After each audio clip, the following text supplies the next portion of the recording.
Some brands offer you low finance, or cashback, or servicing. Renault don't do ors. We do ands. The Renault Kadjar with 1.91% APR and €1,000 cashback and 3 years servicing, saving you thousands. Renault, the brand with the ands. Visit your local Renault dealer. Finance is made under a hire purchase agreement. Terms and conditions apply. Deposit required subject to lending criteria. See Renault.ie. No risk it, no biscuit.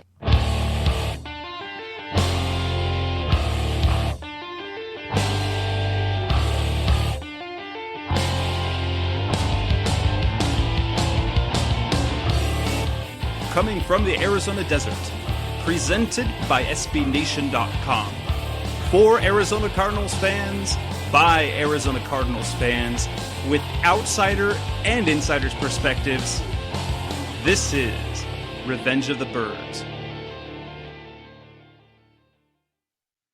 Hello, Arizona Cardinals fans. This is Revenge of the Birds Radio, and I am your host, Jess Root, joining you on a Tuesday night.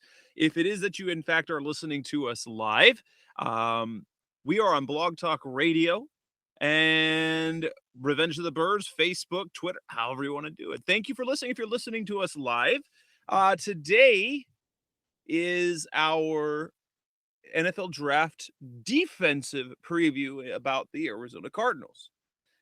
Again, if you are listening live, thank you. I thank you. I guess I've done a lot of thank you. Yes. If you're listening via download, no, you won't be able to call in today, but appreciate that as well. And if you are listening via download, whether it be through Blog Talk Radio directly, you can find Revenge of the Birds Radio on iTunes, on Stitcher Radio. You can subscribe, and you could, if you're a fan already of the site of RevengeOfTheBirds.com, our SB Nation Arizona Cardinals site, go ahead and head over there. You can catch all of our episodes as well on that site, and a ton of Arizona Cardinals coverage that I happen to write most of, and have another bunch of talented writers, including Seth Cox, who joins me momentarily on the Revenge of the Birds Radio show, talking Arizona Cardinals and NFL Draft. But before we do so, let's start out with the Cardinals headlines. What has been going on over the last couple of weeks? We last talked to you 2 weeks ago, and we previewed the NFL Draft on offense. There hasn't been a lot going on other than NFL Draft rumors. No changes on the roster for the Cardinals other than they have uniform numbers. And some of the uniform numbers, there's some changes that have happened. Deion Buchanan moves to number 20, what he wore in college. The new Arizona Cardinals players that they signed in free agency now have their numbers assigned. That includes Mike Iupati, number 76, as was expected. Corey Peters picks up number 98.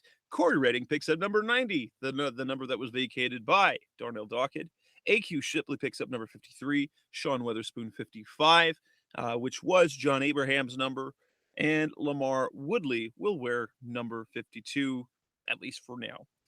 There's nothing set in stone yet, because number changes can still happen as moves happen in training camp. People are cut, people are added. Those are things that are going to go on over the course of the off season. In terms of NFL Draft, there's all sorts of rumors going around.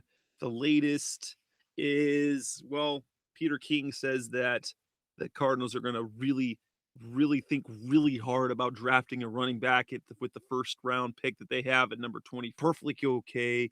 I don't know if I necessarily believe that.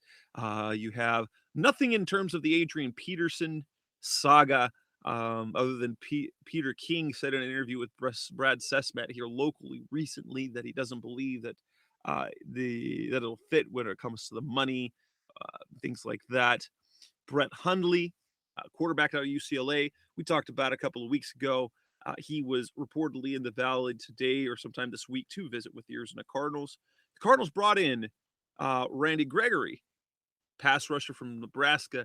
Has kind of seen his draft stock fall a bit between his frame and then some off the field issue. And mainly the drug issues, have positive tests while he was in college. He failed the drug test at the combine. And so it's very possible that, I mean, there was some talk that he could fall all the way to number 24. And so the Cardinals are doing their due diligence if he's going to be a player that they would like, should he actually fall that far. There was I hate to even call it a rumor because it was a Twitter account, NFL Draft Bite. That I don't know if it's any sort of legit, but there was a rumor saying that they had called the Texans, that the Cardinals had called the Houston Texans to inquire about trading up.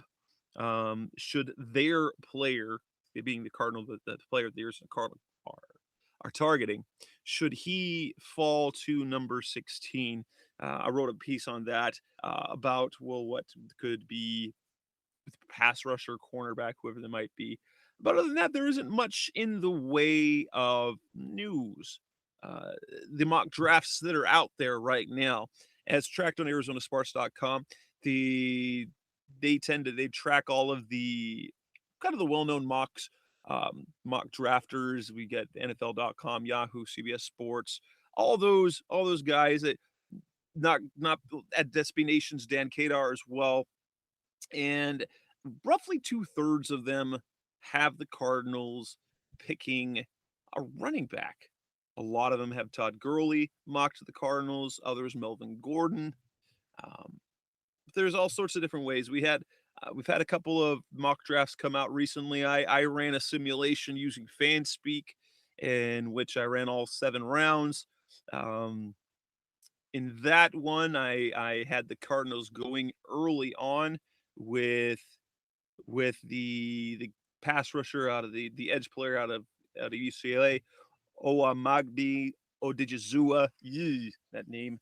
Yes, I hope I got it right. Picking up PJ Williams in the second round, cornerback out of Florida State, with a little bit off the field stuff. Not picking a running back until round 3, Northern Iowa's Johnson. But always, you can head over to revengeofthebirds.com. Check out the content that we've got over there, mock drafts, some speculation, some analysis, all sorts of things, anything that the Arizona Cardinal fan could possibly want. So we're going to go ahead and talk tonight. We're going to talk NFL draft. We're going to talk defense. And it's time to bring Seth Cox on the line as he's finally joined me tonight. Seth, good evening, and how are you? Good, Jess. How are you? I'm doing great as we're now getting really close to the NFL draft. When is the real thing's going to happen? I think we've reached the point. I think we've kind of reached that point now where fans are sort of done with speculation. They're kind of tired of it. It was around, if I recall, as of 2 years ago, it was around this time, middle of April, when the NFL was doing their drafts. Last year, pushed it into May. This year, the end of April. Are you there yet, or is it just the feeling I'm getting from some of the community that everyone's really kind of done talking about the draft and really just ready to have the draft happen? It's partially that it's like you said, it's a lot of speculation right now. So people aren't using the extra time the way they should, and that's to dig a little deeper on guys. Guys like Preston Smith, who you and I will talk about later, and we like, and trying to figure out, if Preston Smith's the guy that the Cardinals can use. Trying to figure out things like Brett Hundley, is he on the table, and if so, how does he fit in the Arians offense? There's a lot that can still be done right now, and I think part of the issue is that people get too involved with the speculative side of the draft process and lose focus on the actual process itself, which is learning about the players and finding more information out and stuff like that. So it does tend to run long. It causes, especially in the internet draft community, it causes a lot of friction, and this time of year people tend to be very sensitive and kind of trying to justify moving somebody or not moving somebody, just weird stuff that, like you said, usually about this time, we're either 2 days or, 9 days away from the draft getting started. So, being 2 or, 16 days or whatever it is, is a little bit longer.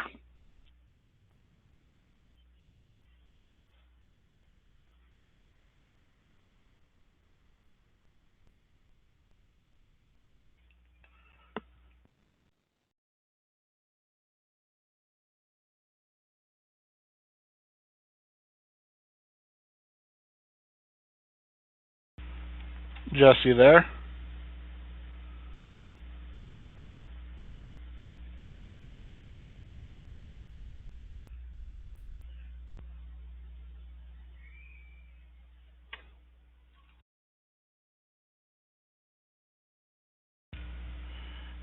All right, I'm not sure what happened to Jess, if he's still on or if I'm gone. I'm not sure what happened.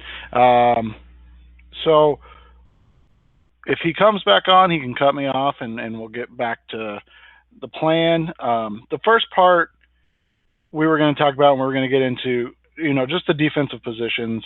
Obviously, within the Cardinals right now, they've made a lot of moves on the defensive side of the ball. We talked about that, I want to say, 2 shows ago, and then talked about the moves and how those worked. And one of the things that you always look at in the draft, and something that's been talked about quite a bit, is, where are the Cardinals going to go with that pick 24? How's that going to go? I've seen recently with Matt Miller of Bleacher Report, and then I can't remember who mocked it the other day, but I've seen Eddie Goldman and Eric Armstead of Oregon mocked to the Cardinals quite a bit recently. Obviously, nose tackle Eddie Goldman, and 3-4 defensive end Eric Armstead, and those are interesting positional mocks, because if you look at what the Cardinals did in the offseason, those kind of coincide with positions that they addressed in the offseason. Obviously, Corey Peters, the nose tackle, and Corey Redding is the defensive end in that 34 defense. So adding a player like Goldman or Armstead can seem redundant, and this is something I talked about with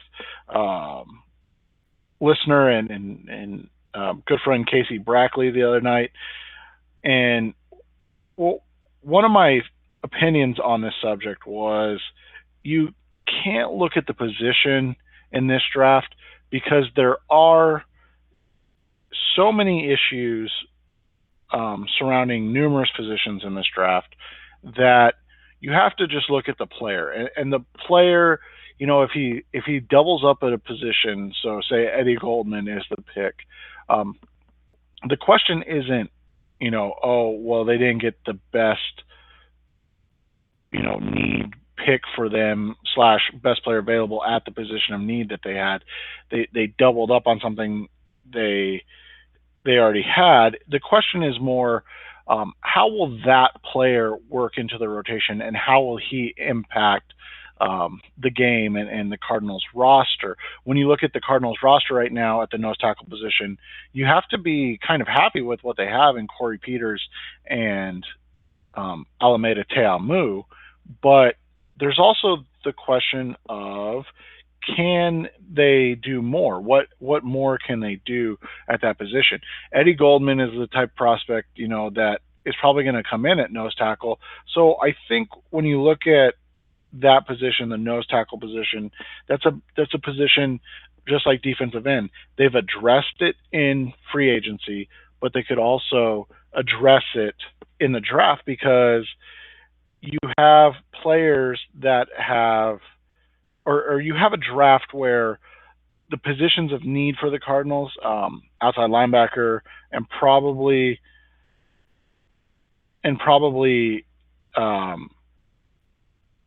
defensive back or cornerback more specifically, those could be positions that go a little bit earlier in the draft, and maybe you have a run on those positions. So while they're obviously needs, they're not necessarily going to be positions that you can address really easily, especially at that pick 24. When you look at, obviously, outside linebacker and inside linebacker, those are both positions that the Cardinals need that you expect them to address in the draft, but it's not. It's one of those things where you look at last year's draft and it felt like they got good value at positions of need. Obviously, they needed a safety, they needed a tight end. They took a flyer on an athlete like Kareem Martin. They needed another wide receiver, definitely a speed wide receiver, so they got John Brown. And then day three is just players that you grab and hope that somebody turns out. And when you look at the way that set up, you can definitely make an argument that they didn't go best player available at any of those positions, but instead went for positions of need. And you can go back to the year before. They needed a guard badly. They needed help at the linebacker position badly. And they addressed both of those positions in the first 2 rounds. And it's similar to what you saw in it's similar to what you see a lot of times in these mock drafts, where people have questions, about, oh, well, why would they address this position when, they've addressed it in free agency? Well, one of the things that good teams do is stack talent. And one of the things good teams are able to do, I should say, is stack talent. So when you look at the defensive side of the ball and what they addressed in free agency, and we talked about it, the defensive line, all 3 positions were addressed, the inside linebacker position, you have to say that those are still on the table. They're not necessarily going to go away at this point. Now, all that being said, if you look at all the positions on defense for the Cardinals, nose tackle, defensive end, outside linebacker, inside linebacker, corner, and safety, I think in the draft you're going to see the Cardinals try and address the outside linebacker position, probably get a flexible defensive end position where a guy that can maybe play outside linebacker and play defensive end. And then I think, barring a huge run, that you're going to see the cornerback position addressed. Safety and nose tackle, it may come, it may not, but I wouldn't be shocked in any way, shape, or form if any of those positions are addressed in the draft as well. You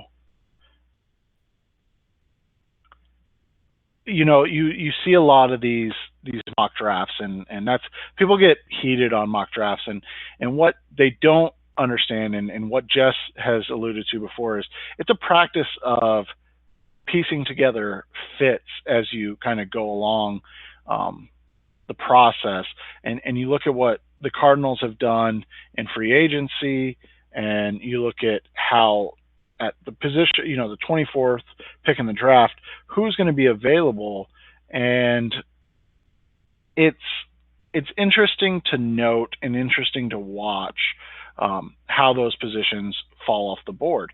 You look at this draft, and a lot of, obviously every Cardinals fan at this point wants an edge rusher, and rightfully so. I mean, if you had to pinpoint the weakest spot on the Cardinals defense right now, assuming Darrell Washington comes back and is reinstated, I think everybody would agree it's the edge rushing position. It's not that they have bad outside linebackers, it's just that they don't have that typical edge rusher that's able to create pressure consistently. And I think when you look at it that way, you have to be excited about this edge class, because I try to do everything in tiers of players, and when you look at the tiers in this draft, I have them kind of in 3 different tiers, and I've posted my edge rankings on Revenge of the Birds, and so people have seen my thoughts on these guys already. And obviously, for me, the best pure edge player in this draft is Vic Beasley.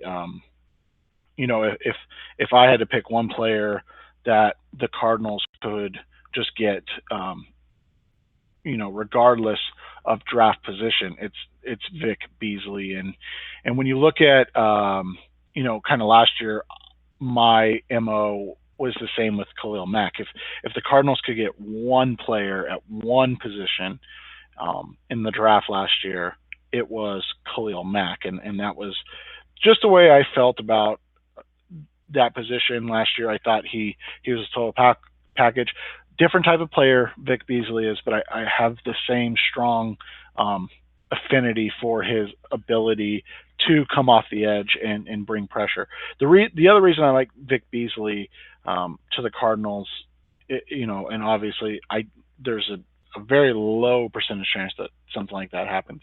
I have a hard time seeing Beasley fall past 8 if he falls past 3 to begin with. But you want a guy that can consistently bring pressure off the edge and free up Calais Campbell to have to be blocked one-on-one. You look at what the Cardinals have done before, and you see the way that Calais Campbell is double teamed frequently, setting up an edge rusher to be one-on-one. And what ends up happening a lot of the times is that guy can't win one-on-one, or he does win because he ends up getting singled up on a running back or a tight end, or something other than an offensive lineman. And the Cardinals have not had a player that can press that edge and win consistently since Bertrand Berry, maybe. And that was an older Bertrand Berry, so they haven't had a young threat for a while. The next guy that I like is at the edge position was Bud Dupree. And this is where the draft becomes interesting for a lot of people, because it becomes more about projection than productivity. Bud Dupree is more of an athlete right now than he is a football player. He has a lot of issues in terms of winning with technique, and that allows, he does a really good job of winning with speed around the edge, but he doesn't win consistently having to use a counter move or a secondary move in order to beat a tackle in pass protection. So and Jess will be back in a second. He's still having some mic issues, so we appreciate you hanging on while I kind of yammer through this a little bit. When you look at Dupree and what he brings, that's kind of one of the fun things about the draft is all of a sudden now you're banking on production, or a player taking the next step as opposed to a player that's done it, and that would be Randy Gregory, my number 3, and kind of the end of the tier 1 guys for me in that genre of edge rusher. You have Gregory, who's that linear, long, athletic edge rusher that a lot of teams covet. And I don't know if he can play with his hand in the dirt at all. He's going to be more of a pure 3-4 outside linebacker. But in the Cardinals defense, we don't know what James Betcher is going to run, but in the previous iterations of their defense, they have that position available and as a need. So I think Gregory would kind of be the best chance to fall there because of his off the field issues with the weed and things of that nature. I can now, Jess. Okay, I don't know, have any idea, but I have no idea what happened. Only I have to do it back way. I'm sorry to kind of, derail what you were talking about, but my microphone, which I've been using now for over a year, just stopped working. So I'm calling in with I'm getting feedback now because I'm calling in with my Google Mail, my Google, and now I'm listening to myself as I talk. So it's a little bit unnerving. So I apologize, everyone who is listening. This has kind of almost a sort of a habit over the on and off of the last few shows. If something goes wrong, and I apologize, but I was getting a kick out of Seth talking. So he was talking pass rushers. I'm going to kind of stop that. Let's kind of bring it to just talk about positions, because we'll get back to the pass rusher. Let's talk about each individual position. Talk first about, do we think the Cardinals draft a guy? And then we're going to talk about each individual position. We'll lead that with the pass rushers. So you talk about the nose tackle. So how likely do you think it's that the Cardinals draft a tackle? If they don't take like an Eddie Goldman, or, I mean, don't take this the wrong way, but God forbid, Danny Shelton at 24. I hope that they wait to draft a guy like Terry Williams on day 3, maybe Xavier Williams. And then, oh goodness, I'm going to die here, but the guy that Justin Higdon, one of my co-hosts on Draft Savages, always talks about is another big nose tackle is slipping my mind, but those guys are kind of the next tier of players, if you will. And for me, I'm not a huge Danny Shelton guy. He's basically Dan Williams again, and I don't see a point in redrafting Dan Williams if you didn't want to pay Dan Williams. That's just my opinion. Other people may feel differently, and that's completely okay. But I just don't want to see that, same thing again. And then the other, and then Eddie Goldman, I'm not a huge fan of Eddie Goldman. I mean, he's going to end up probably being like in the top 35 players in my draft rankings, just because that's kind of how this draft class is.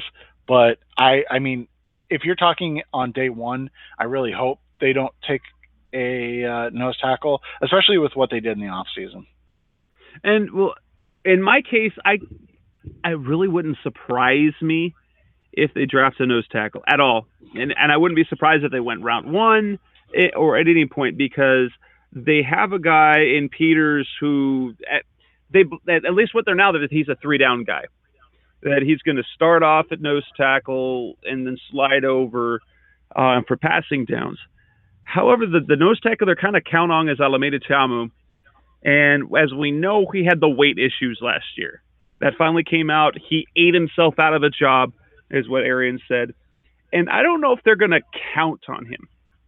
So drafting a guy at some point, or maybe bringing in an undrafted guy, I think it pushes the pressure on Teamu to perform, and it might just squeeze him off the roster, because it sounds almost the way that Bruce Arians talked.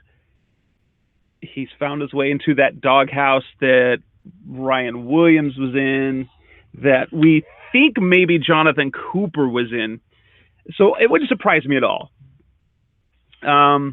Let's look at what position. Let's go along to defensive end. I actually think that's going to be the position they are second least likely to draft, simply because of the players they have. Then we got Calais Campbell. He's not going anywhere. They got Ed Stinson, they drafted a year ago. They got, well, granted, they do have some shorter-term guys. So you got Shaughnessy for 1 more year. You've got Frosty Rucker for 1 more year. You've got Corey Redding for 2 years, Corey Peters for 3. But you want to add depth there. And the future of Kareem Martin, we're really unsure about. Is he going to be defensive end? Is he going to be an outside linebacker? Is it going to be both? But I think that unless they come across a guy they really like, and I could even say like an Eric Armstead in the first round, I don't see them necessarily going that direction in the draft. Yeah, I don't know if you heard it, but I said a little bit about this, and I said that, an Armstead is in play just because he is that athlete, the big, long, fast athlete that Arians talked about. But for me, a lot of it has to do with whether or not they can find a guy that's flexible. So maybe a guy that can play 5 technique and, play the nose tackle a little bit, a la Corey Peters. So they have kind of similar talent on the roster, and then or a guy like Preston Smith that we've talked about that maybe isn't a pure 3-4 outside linebacker that can play, in that 5 technique, or maybe even like a 7 technique, depending on what they want to do and move around a little bit. But yeah, as far as like a Ed Stinson type, I don't see that happening again. But I could see somebody that's flexible position wise. Like Eddie Goldman to me would be flexible position wise. I think I don't think he'd do it well, but I think he'd be flexible position wise. And then I think a guy like Armstead is such a freak athlete that a lot of people are going to like what he brings and offers. Again, I hope that's not the 24th pick, but it also wouldn't shock me the way that this roster is constructed and how few holes there are, but how little options there probably will be at 24 to fill the holes that they do have. Let's talk edge. You feel that and I think so too. If you had to put a percentage, what percentage likeliness do you see the Cardinals going with an edge player, like outside linebacker, or guy that could go between the two positions? I'd say 80% sure, unless they just happen to be in a position where the guy doesn't land. I mean, no one they like ends up on where they pick. I mean, unless they are going against their types that they've sought before, and or they don't like the health report of the guy you talked about earlier. I don't know how to pronounce his name, so I just call him Diggy. But Diggy from UCLA, or Preston Smith, like I said, unless they just don't like them as prospects, I think those are the guys that are going to kind of be in play there at 24. People are going to be like, oh, that's going to be a reach. But you know what? I mean, go back and look at draft boards, and Dalen Buchanan was a reach to a lot of people based on where he was ranked on these big boards. And so I don't see why all of a sudden now we're like, oh, Jonathan Cooper was a reach. Hell, I mean, they drafted a guard at 7.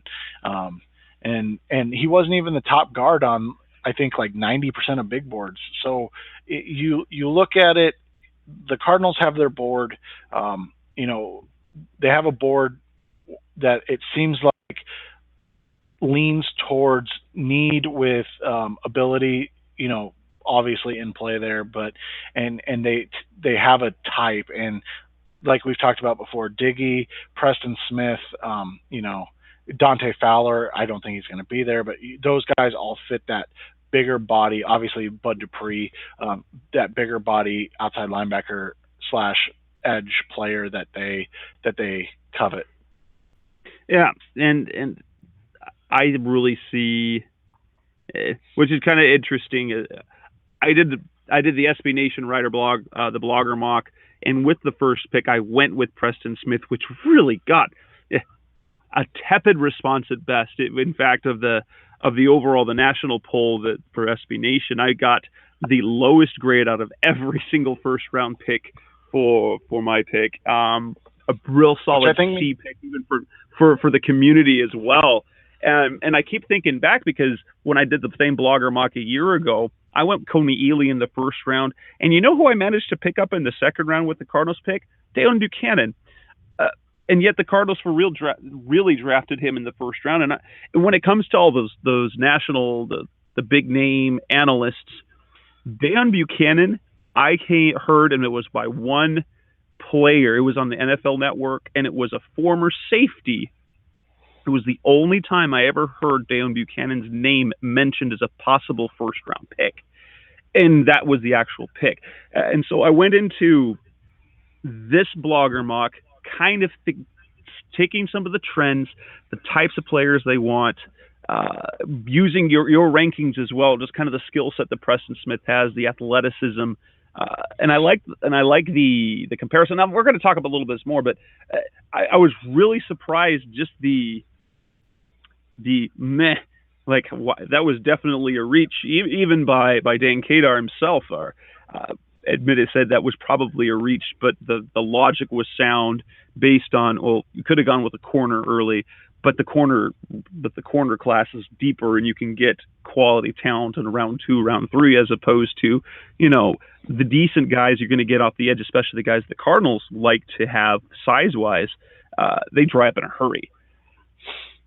Yeah, they do. And so I think one of the things that I was heading towards when you came back on was you have to get the prototypical, Vic Beasley, Randy Gregory, even Shane Ray out of your mind, and you have to open up your mind to the Pernell McPhees and the Mike Neals and those, types of players that do a little bit more and maybe won't have the potential to be, 14, 15 sack guys, but they'll be an 8 to 10 sack player every year for, 5-6 years before they move on and get possibly a big payday somewhere else.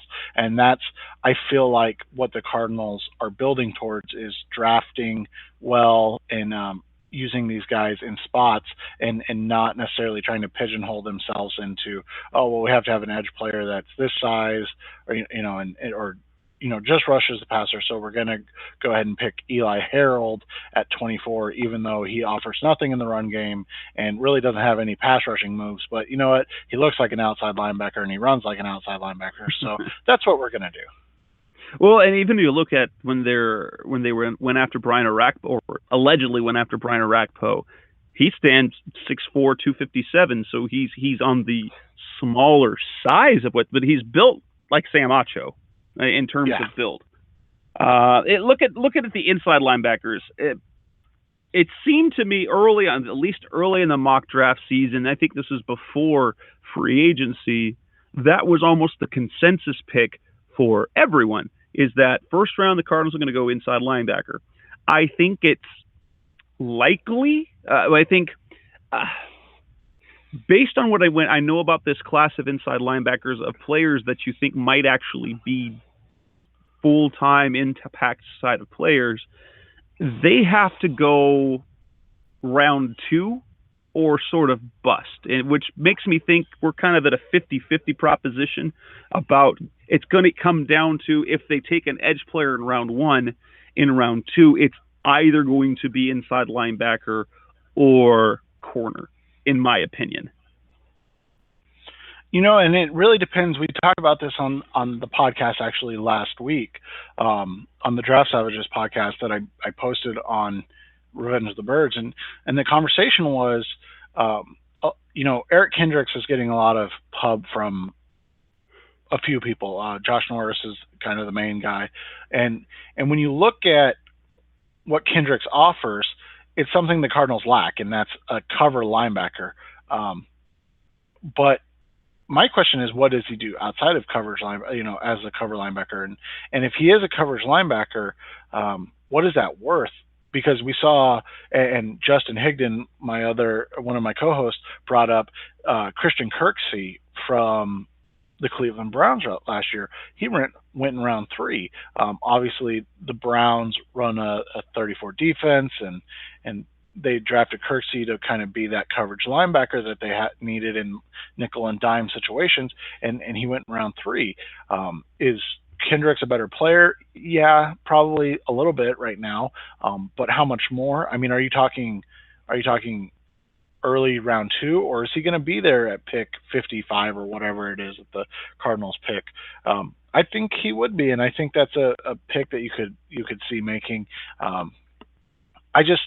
I worry when you look at what the Cardinals have done at inside linebacker in the draft lately.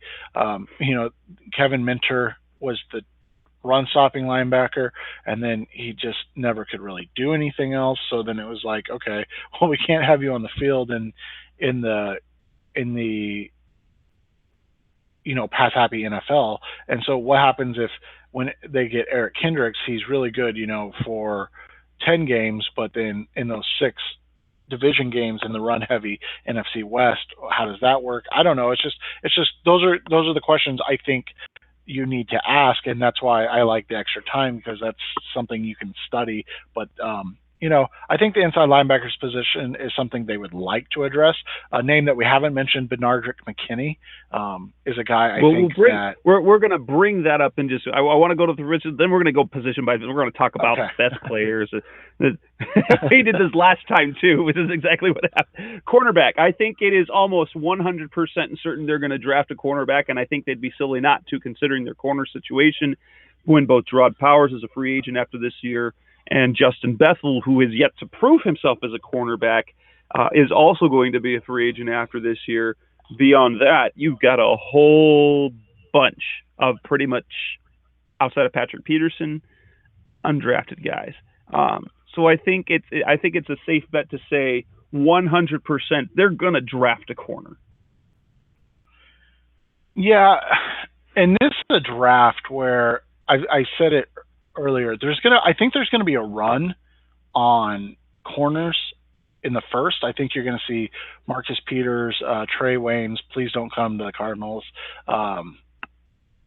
Kevin Johnson, and then maybe a surprise guy come in the first, and then there's gonna be a little bit of a gap, and then I think in the middle or definitely in the third round, you're gonna see a big run on cornerbacks, and that's going to be the sweet spot to find a corner that can, be a potential starting corner, but can come in and, sit behind Gerard Powers a little bit, and hopefully, for the Cardinals' sake, push Gerard Powers and then work into that. But I think you're right.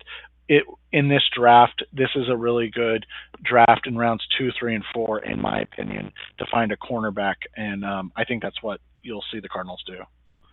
Safety position, would you say that it would be a surprise at all if, or even, let's say, an upset if the Cardinals drafted a safety this year? No, and the reason why is something that we talked about with the edge player position. I think if they could get another a bigger version of Tyrann Mathieu, a guy that can play nickel or dime corner and then rotate back to safety at times if needed.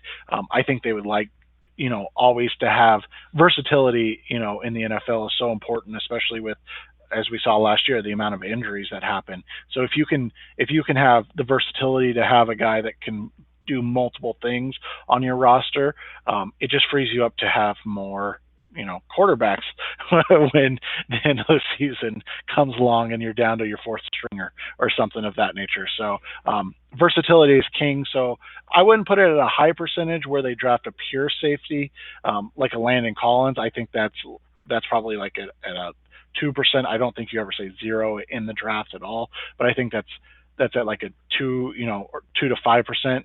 Whereas I think a versatile defensive back, quote unquote, I think that's in the 50%. That's a 50-50 proposition.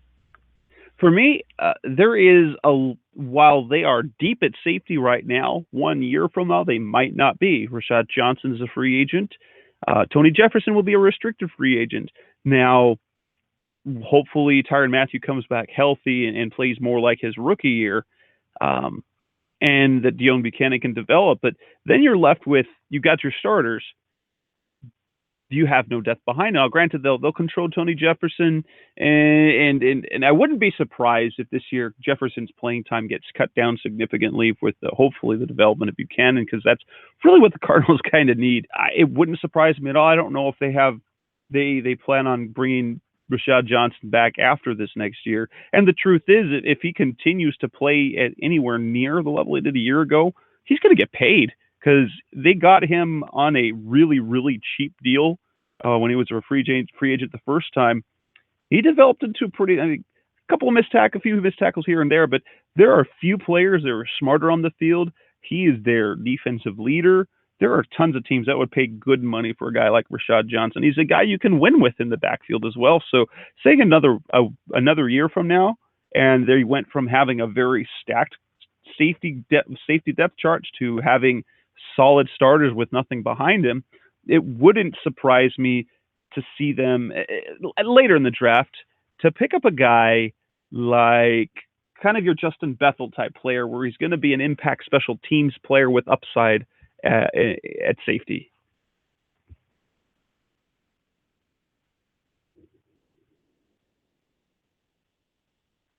You there, Seth? Oh yeah, I forgot I mute. Oh no, did I disappear again? No, and we'll get into guys like you said later, but there's a guy locally that fits that to the T.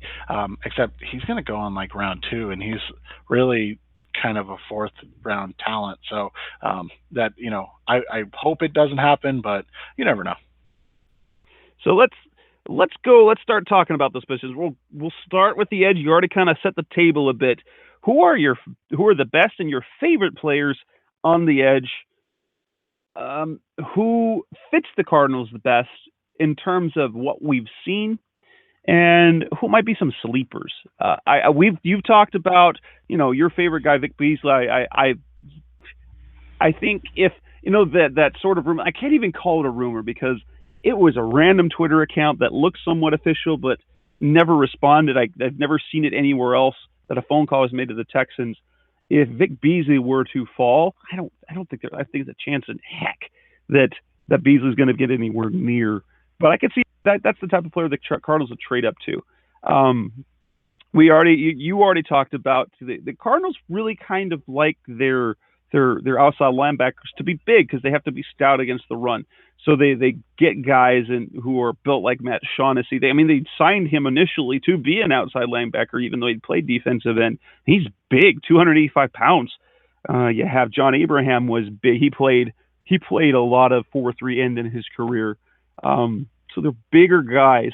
And while it would have been fantastic to get a guy like Von Miller a few years back, in terms of what the Cardinals like to do, at least with Todd Bowles, we'll wait and see with James Betcher, that slight, super speedy guy might not be what they want there. And so they see that you pointed out Mike Neal, Pernell McPhee, which are targets that they have, or even Brian Arakpo, who's on the bigger side.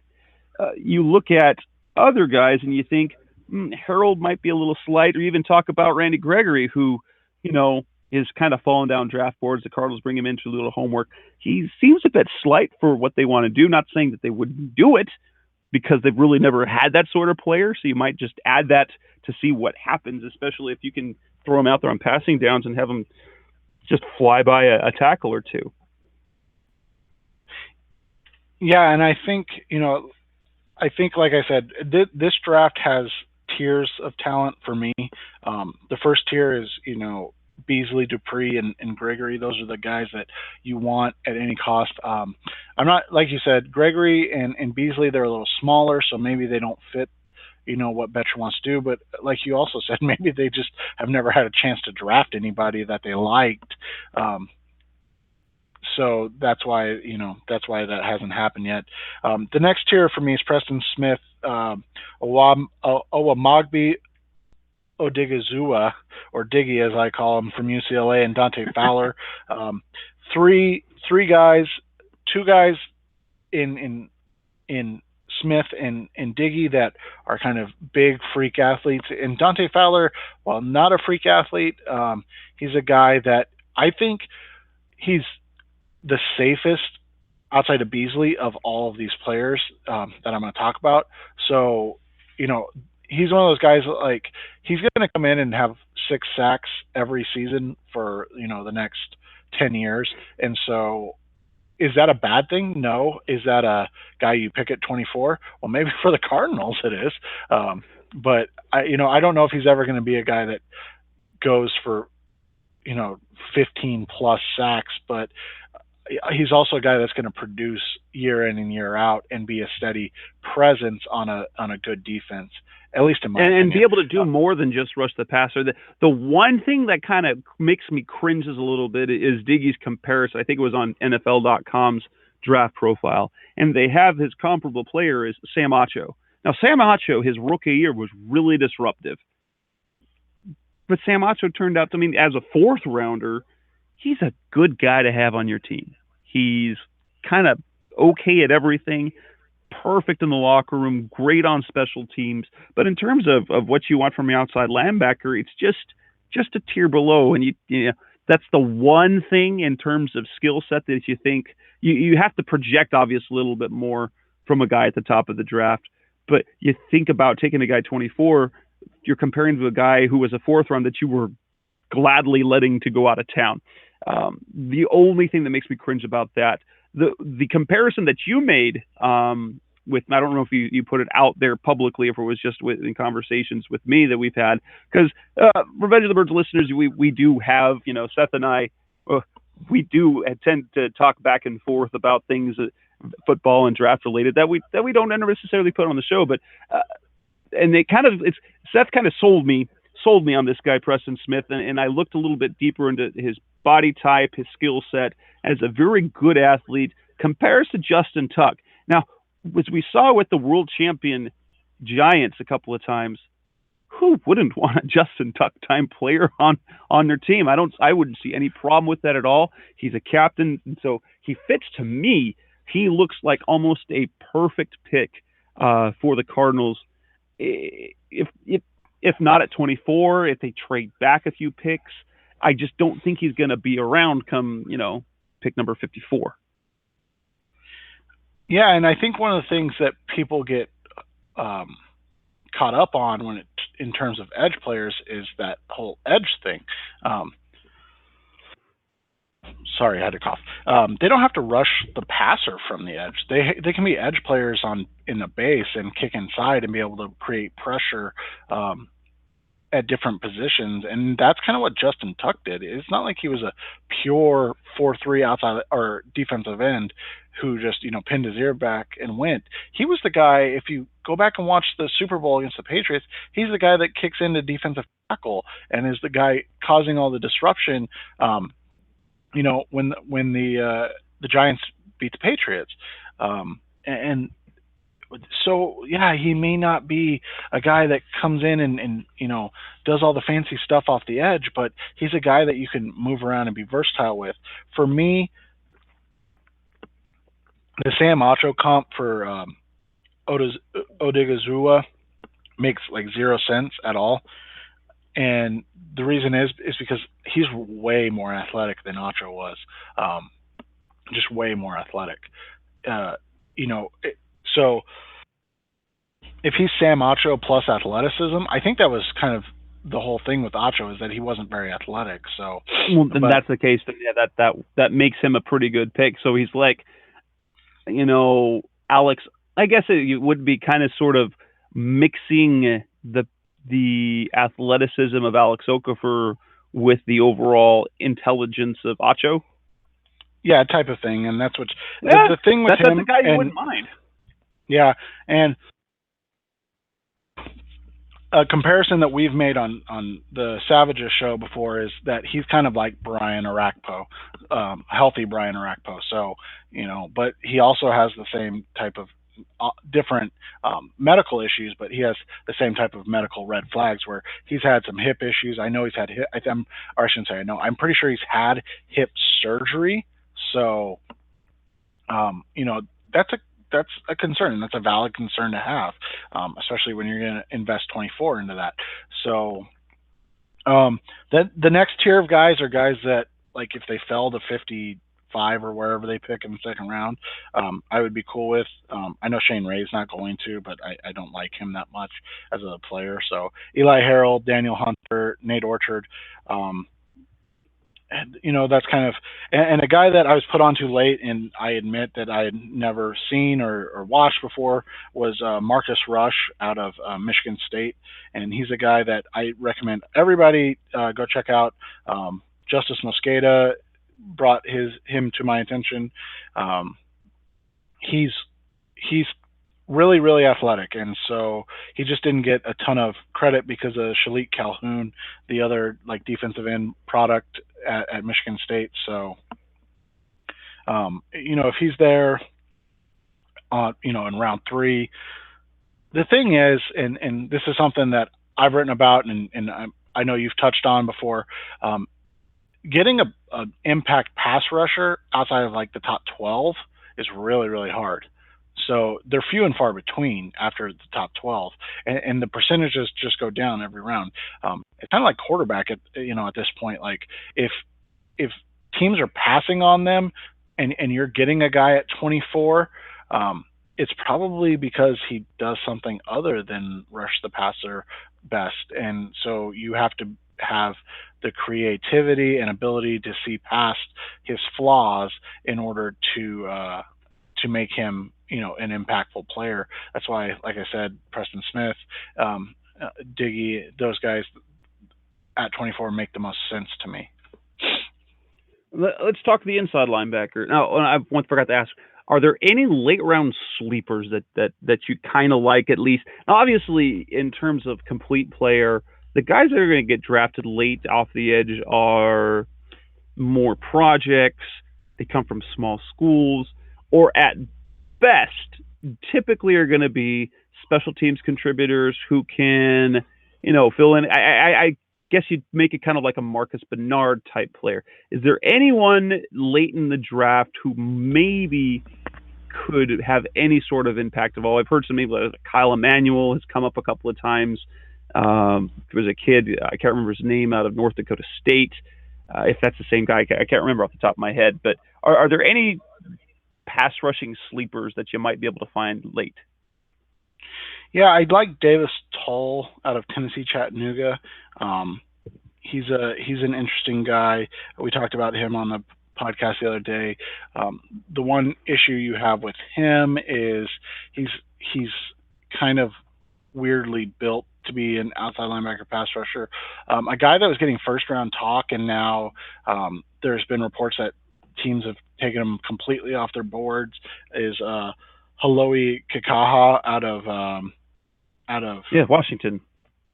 Yeah, and it sounds like he might be one of those guys that kind of falls because he has issues with his knees basically being made out of paper mache, which I don't think is good in the NFL. So so I think he's a guy that, if he's there, where did they get a comp pick? 7. So round. They trade. Yeah, they trade up in the 4th round, like they did, or was it the 4th round? Whatever round it was, a couple years ago, where they gave up a 6 or 7 to move up a little bit. I mean, I could see something like that. Outside of that, Marcus Rush, depends on where he goes. If he's a day 3 guy, I'm like totally interested in him based off what Justice is. If you go to Justice's YouTube page, and he does like a breakdown of Marcus, and it's really it's a really good breakdown of the player and what he could bring. So those are the guys. I'm trying to look up the guy from North Dakota State that you were talking about that I watched the other day, and he's not bad. It's just you have a lot of, you basically, outside of quarterback, the one position everybody's trying to find is a pass rusher, right? So it's basically, the other brass ring that everybody's trying to grab, and it's really hard to find. Let's look at the inside linebackers. Now, you kind of talked, there's some guys at the top of the draft. Mike Mayock on his conference call right before the combine pretty much said, when it comes to that, all the best one, they're all second, third, they're day 2 guys. None of these guys, the Garrett Kendrick, the Benardrick McKinney, the Paul Dawson, that kind of, Denzel Perryman, all of those guys should be round 2, round 3. The problem is they might all be, because it could start going off the board at the end of the first, and then within about a third of a round, 2/3 of a round, all those guys could come off the board. You mentioned Kendrick's kind of being more a coverage guy. I've seen Perryman and I've seen Perryman kind of compared more to a Kevin Minter, which why if you want a Kevin Minter type player, see what Kevin Minter can do when he's healthy. Since last year he played all season with the pec injury and a harness, so who knows how much that affected him. Or do you take a guy like McKinney? Where do you think McKinney fits in? Is he a guy that would fit with what the Cardinals like to do? Because when you talk about size and ability, he's got all of it. Yeah, he's a guy that you have to figure out how to get him comfortable using his athleticism on the field. He doesn't look as athletic as he tested when he's playing, and that's always a concern. Is that because, much? Is he a slow reactor? Is that a slow decision maker on the field? Yeah, and that's what it looked like out there. And that's one of the kind of things that people are concerned about with him, is that he's not a fast thinker and that he's going to struggle,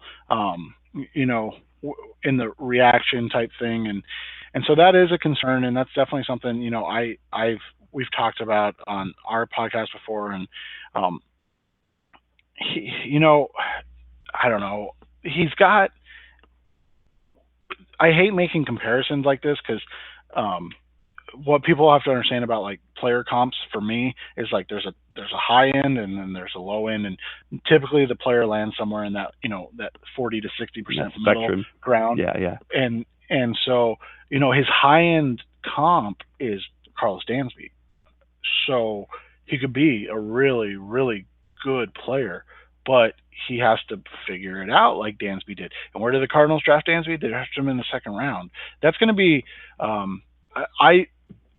I follow a lot of Patriots guys because I get along with them despite the fact that they win all the time and they're obnoxious jerks about it. But one of the guys they've talked about at 32 a lot is Benardrick McKinney. They're like, that's just seems like a Patriots type pick, a lanky, athletic linebacker who is probably a day two guy so the Patriots will just draft him at the end of round one and kind of be like, that's basically, really it is the last pick of the first round. Really is a second round pick, so it doesn't really matter.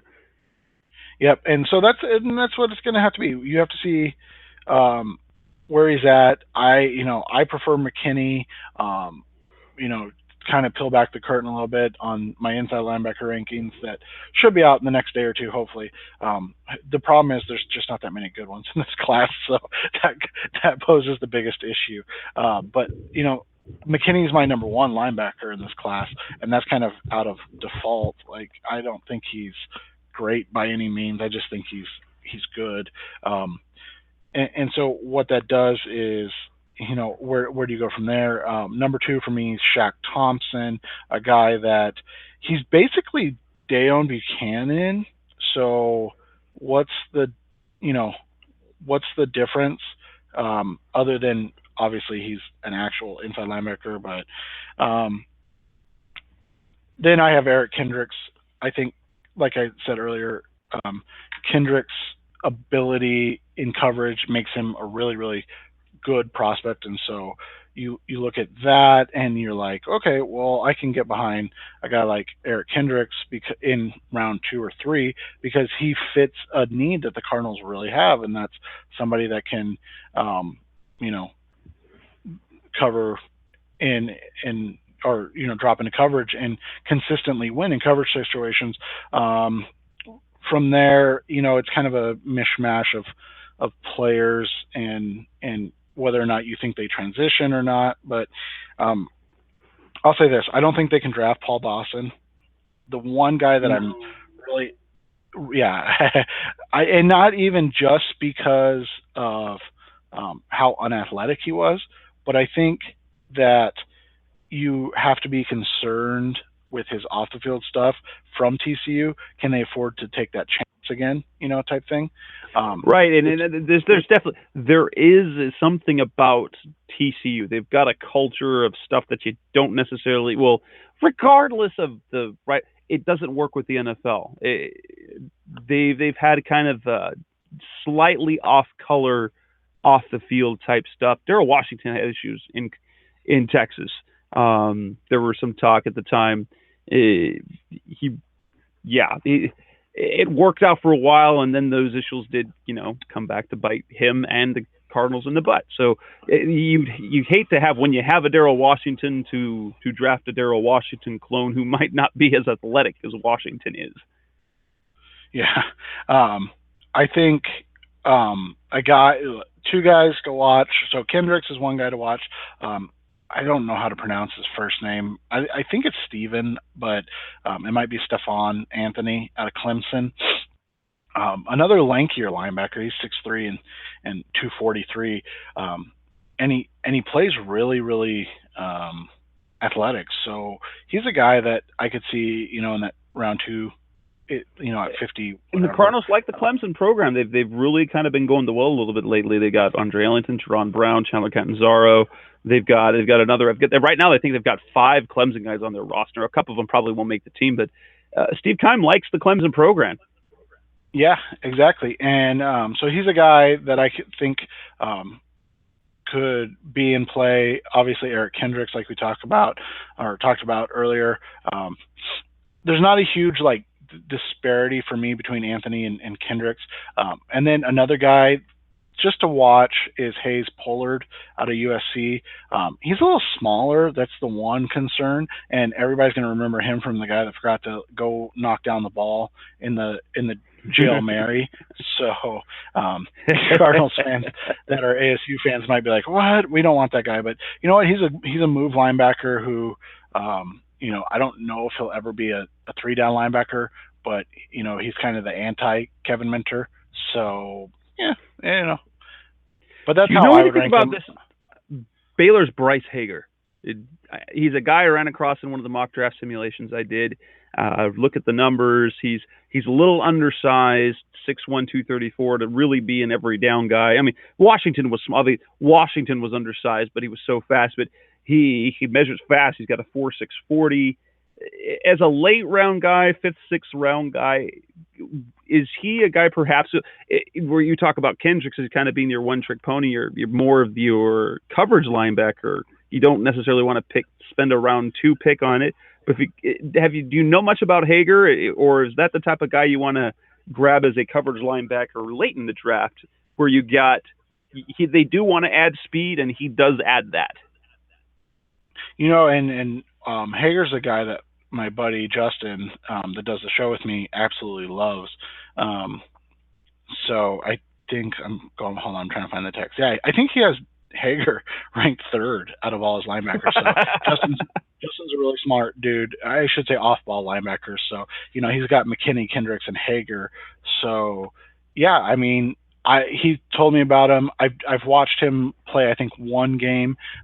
You definitely see he's kind of like Hayes Pollard to me in the same vein, where he does a lot of stuff in space, but he's not necessarily a guy that you are going to be like, hey, go play, in the middle against.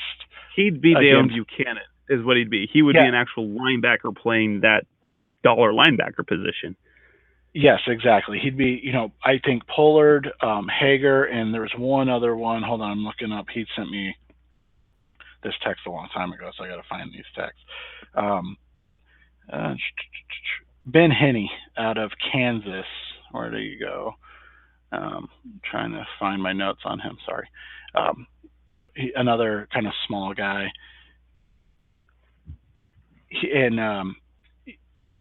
Another small guy that if you go look at the combine performances, and that's why all these guys hit in Justin's metrics. He killed it in the 3-cone drill and the short shuttle, and he actually ran a 4.59 40 too. So he's but he's only 6 foot 230. I mean, so he's the same size as Shaq Thompson, and he's more athletic than he tested more athletic than Shaq did, but he doesn't play with necessarily he doesn't play with the instincts that you would like for a guy that is undersized like that. So it'll be interesting to see how, what people think of him. But those are definitely 3 guys, like you talked about, that have that move ability that can do multiple things. You sort of talked about some of the nose tackles, so we're not going to bring that up again. It's only sort of a kind of maybe position. Some of the defensive ends, the guys can slide over. Obviously, there's some that are. Would you say is Eric Armstead probably when you're looking at a 3-4 type end that he might be the top of the class in terms of athleticism and upside? I'm sorry. Can you say who you were talking about again? Eric Armstead. Oh, Armstead as a defensive end? Yeah. Yeah, I mean, here's the thing with Armstead. So he tested really well, right? But he doesn't necessarily play that way all the time. He's kind of like Kareem Martin, just more consistent right now than Martin was. For me personally, I like a guy like Malcolm Brown a little better, or Michael Bennett out of Ohio State, who have maybe not as great as athleticism, but have the tape with the disruption. Yeah, and they're more of a disruptive force consistently. So those are guys. Armstead for me, I like him, and I get the Calais projections because he's so big, but and he is a quick guy, but I don't know, like you have to go into that, high end, he's Calais Campbell, but what is his low end? And I'm not sure his low end is NFL starter, and that's what concerns me. Whereas I think like Michael Bennett's low end, or not NFL starter, but like I don't even know if he's a consistent NFL rotation player. Whereas if you look at like a Michael Bennett or a Malcolm Brown, those are guys that for me go in and are able to consistently win in different ways. And I think for me, that's what you look for. So I would have Armstead, like if I get around to ranking all these guys and finish grading them, he'll probably end up at like 4 or 5 in my rankings. But he's probably going to go 1 because of the Calais Campbell upside. I totally skipped over the corners. Top end corners, there's some names right around there. You said they're going to have a run early on, then later on. There's an interesting name that actually came up in the Cards Underground podcast where they have Darren Urban, Kyle Odegaard, and Damian Anderson. They're their own guys, broadcast guys and media guys. And the name that came up was uber athletic Byron Jones out of UConn.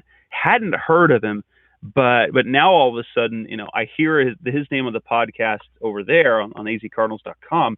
And now all of a sudden I see him even mocked as high as the first round. And Anderson even mentioned how the team personnel, the coaching staff, their draft team is really high. And I'm talking even, first round, second round type guy. He's got the height, got the speed, and he just jumps out of the stadium. Is that the sort of guy that would be actually, based on the situation with the cornerback, that might be exactly the perfect type of corner that they could draft? Yeah, I'm not a huge Jones fan on tape, so that's kind of my concern. I wrote about Jones before the combine because I had heard from a couple people that he could test out as a freak, and so my question was how much of a quick twitch athlete was he? And obviously he blew up at the combine. So I mean, he's a freak. The question is he Justin Bethel, who has yet to do anything, or is he, is he more Patrick Peterson? No, I wouldn't say he's Patrick Peterson. Here's the thing, and he kind of could end up being like Patrick Peterson, where the athleticism overtakes what actually happened on the field, So all of a sudden now he's a good corner. He's probably like a top end corner 2 or a low end corner 1, and now, but he's consistently getting beat by good wide receivers, and so the question is always, can we upgrade, or is he somebody you want to pay big money to, blah blah blah. So I don't see his upside being Peterson. That's just me, but I think his measurables definitely like shot him up the charts. When for me, like I'd rather have a guy like Eric Rowe out of Utah, who you've thrown that name around a lot. Yeah, and he's a guy like you go look at like all the measurables at the combine again, and he's at the top of like every defensive back list based on like what he did. It's just that Byron Jones was such a freak. Like, I mean, when a guy sets a world record, right, at the combine, that's crazy. So, what about Jalen Collins, a guy that doesn't have a lot of starting experience, kind of raw? I've seen the comp as perhaps at the high end being sort of an Antonio Cromartie, and we've seen Cromartie's career. He's been up and down. I've seen Collins mocked in the first round. I've seen him mocked with the Cardinals in the second round. We know the LSU connection. I mean, the Cardinals have kind of they've kind of used that LSU defense. They got Patrick Peterson. They got Tyrann Mathieu, the mentor. It hasn't worked out quite as well. But is he a guy that you think would fit, especially giving him a year to kind of polish some technique and to get coached before he has to really do anything until year two? Is that a guy, because he's real polarizing just when I'm seeing in some of the comment threads? I'm not a Jalen Collins fan, and it's kind of the Byron Jones reason. If you talked about Jones before the combine, most people were like, oh, he's a late day 2, early day 3 guy.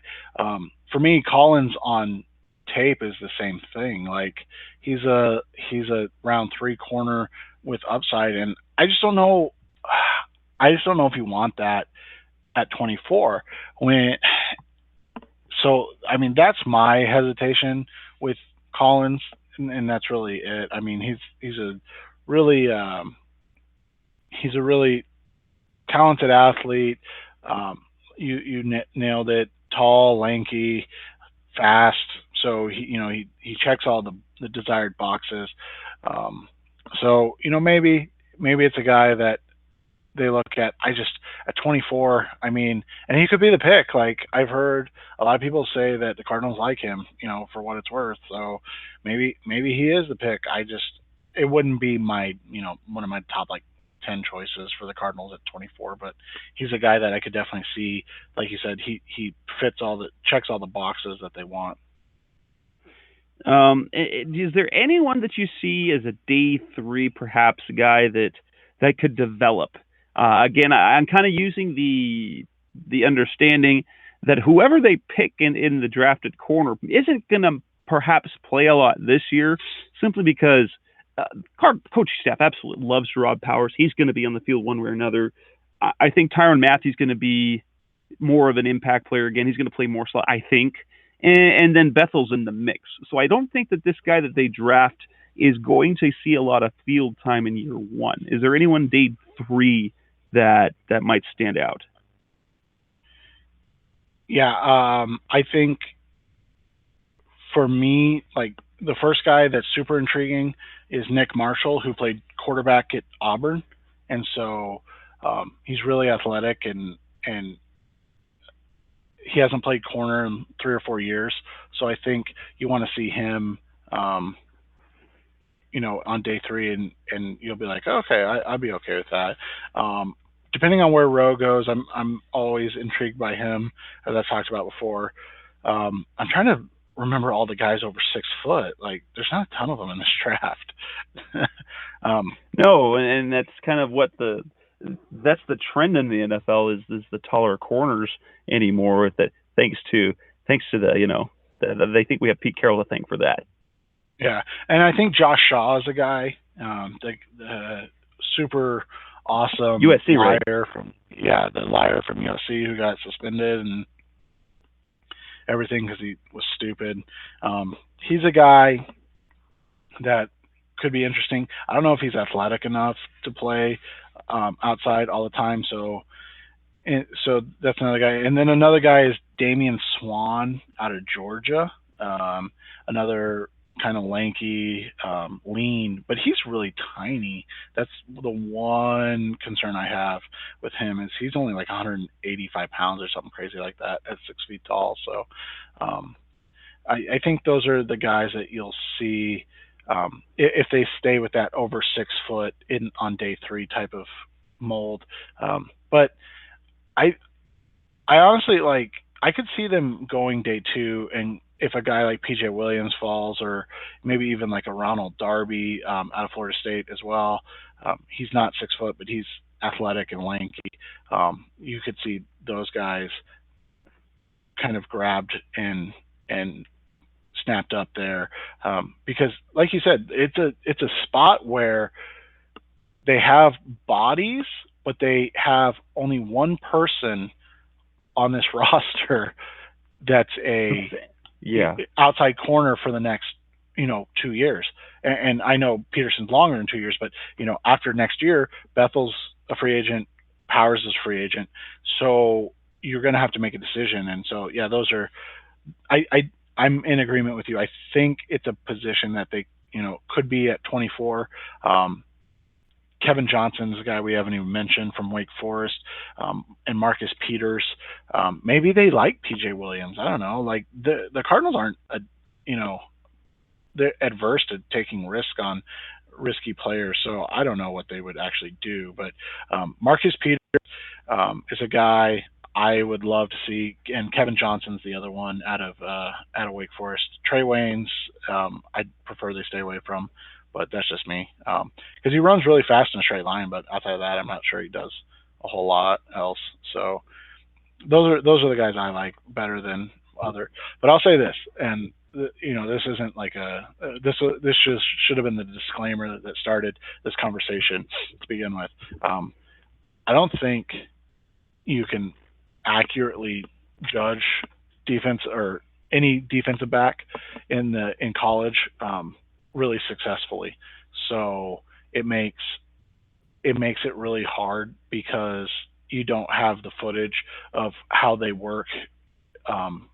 You don't have that all 22 footage to lean on like you do in the NFL, where you can see things like the coverage that Gerard Powers has had when he's not having the ball thrown at him, and why the Cardinals love him so much. So that's just a disclaimer that maybe it's a cop out. I don't know, but that's honestly, that's the one position I think it makes it really hard to do in this whole thing. Well, we've reached the end of. We kind of glossed over the safe position, but again, we kind of talked about that's not likely going to be a position of focus. You might see something late, but it's a completely awful crop. So it's so it was good that they took care of their safety position last year. Well, we've come to the end. You've held with it. If you've listened the entire time, thank you so much. Sorry about the technical difficulties early on. This is Revenge of the Birds Radio. Tell us, Seth, what you got coming up on the Draft Savages podcast. What you have personally coming up on Revenge of the Birds.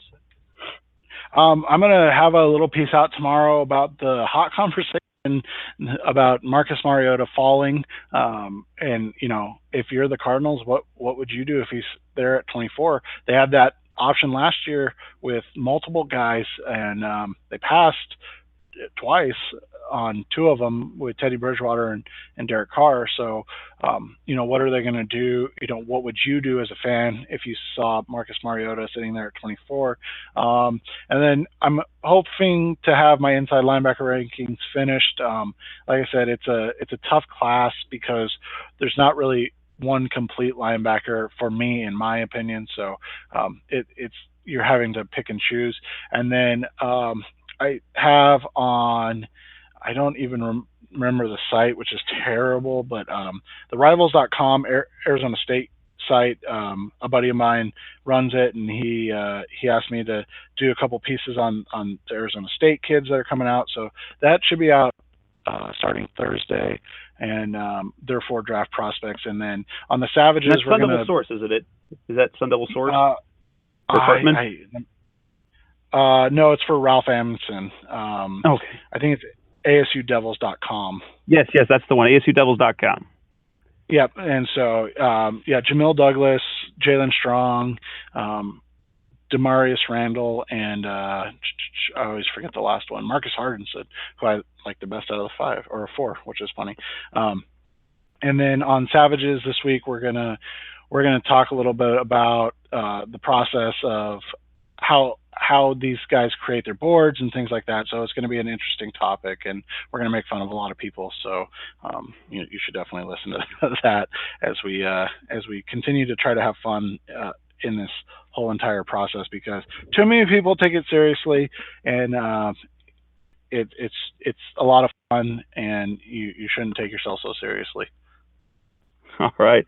Well, that brings us to the end. Thanks, Seth, as always, for coming on. You can visit revengeofthebirds.com. Hopefully you already are a member. If you're not, head on over. The best Cardinals content you're going to be able to find in terms of community content and everything else. Great bunch of fans. Yes, it is selfless. It is my site. I do write most of the stuff on there, but head on over. It's a great community. You won't find a better group of fans. This is Revenge of the Birds Radio signing off. We'll be back in 2 weeks on the week of the draft, and then we'll kind of go first round. We'll discuss who we want people to pick and who's going to be around, and it should be a good conversation. Seth, thanks for coming on always. This is Dom Jess. That's Seth. Have a good night, everybody. Good night. You've been listening to Revenge of the Birds. Keep the conversation going by visiting revengeofthebirds.com. Follow us on Twitter at Revenge of Birds. You can also find us on iTunes at facebook.com/Revenge of the Birds.